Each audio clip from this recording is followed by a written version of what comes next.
जय भीम साथियों। ये वीडियो देख रहे हैं, ये बाबा साहब अम्बेडकर के ऊपर टिप्पणी करने के बाद अमित शाह ने जो टिप्पणी की है उसके बाद तमाम चीज़ें निकल के आई हैं। बहुजन समाज में इतना आक्रोश है कि दिन प्रतिदिन बीजेपी सरकार संविधान पर हमला बोल रही है और संविधान के खिलाफ काम कर रही है, लेकिन मोदी इस बारे में बोलने को तैयार नहीं है, ना कोई जवाब। अब तक अगर किसी भगवान के बारे में अगर किसी विपक्ष ने बोला होता तो अब तक वो निलंबित कर दिया गया होता और उसे मंत्री पद से भी हटा दिया गया होता। लेकिन आज बीजेपी में रहने के वजह से अमित शाह को अभी तक कुछ इसका खामियाजा नहीं भुगतना पड़ा है। इसीलिए कहते हैं वो बीजेपी के लोग सब कुछ करते भी हैं और किसी के साथ कुछ होता भी नहीं है, अपराध भी करते हैं और इसीलिए बच भी जाते हैं। सरकार संरक्षण दे रही है ऐसे लोगों को। आप देख सकते हैं किस तरीके से लोग पुतला फूंक रहे हैं, विरोध कर रहे हैं और उस पुतले पर जूते भी मार रहे हैं लोग। और यही होगा अगर बाबा साहब अम्बेडकर के साथ, उनके नाम के साथ अगर खिलवाड़ किया तो आपके साथ भी यही होगा। याद रखें, वो चाहे कोई भी हो, सत्ता पक्ष हो या विपक्ष, बाबा साहब अम्बेडकर पर अभद्र टिप्पणी अगर कोई करेगा तो उसका खामियाजा उसको भुगतना पड़ेगा। आप मेरी बात समझिए। बाबा साहब अम्बेडकर ने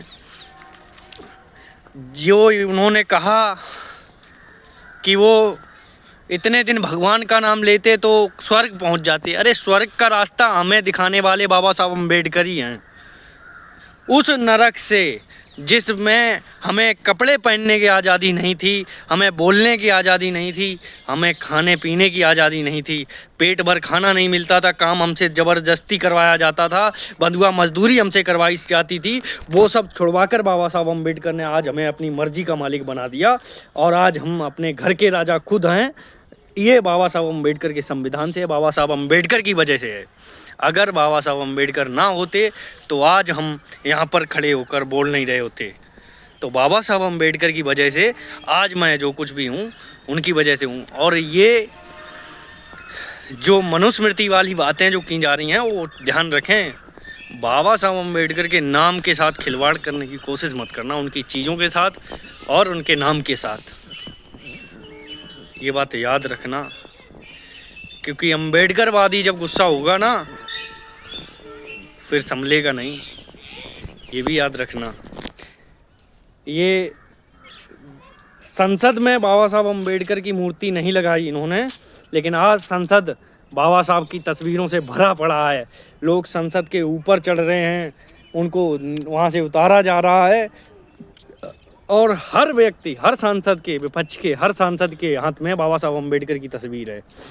मैं कहना चाहूँगा जो दलित बीजेपी में भी हैं और सांसद विधायक बने बैठे हैं, अगर वो नहीं बोल रहे हैं तो मैं उनको मरा हुआ मानता हूँ। उसकी वजह ये है कि आज आप सांसद विधायक बन पाए हैं तो बाबा साहब अम्बेडकर के संविधान से। अगर बाबा साहब अम्बेडकर ना होते तो आप वहाँ पर नहीं बैठे होते। आपको वो कुर्सी मिली है, उसी का अपमान हो रहा है और आप चुप बैठे हो तो आप मुर्दे हो। मैं साफ कहता हूँ, आप मुर्दे हो, मुर्दे हो, मुर्दे हो। इसलिए बोलिए, महापुरुष का अपमान मत सहिए। जिसकी वजह से आपको सर उठा के जीने का मौका मिला उसका अपमान कतई बर्दाश्त मत करिए।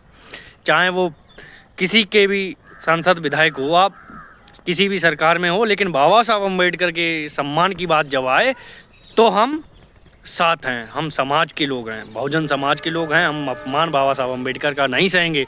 बाबा साहब अम्बेडकर ने हर घर की महिला को आरक्षण दिया, चाहे वो दलित हो, पिछड़े हो, ओबीसी, एससी, एसटी, चाहे वो माइनॉरिटी हो, चाहे सामान्य हो, हर महिला को आरक्षण दिया जब हिंदू कोड बिल लेके आए बाबा साहब।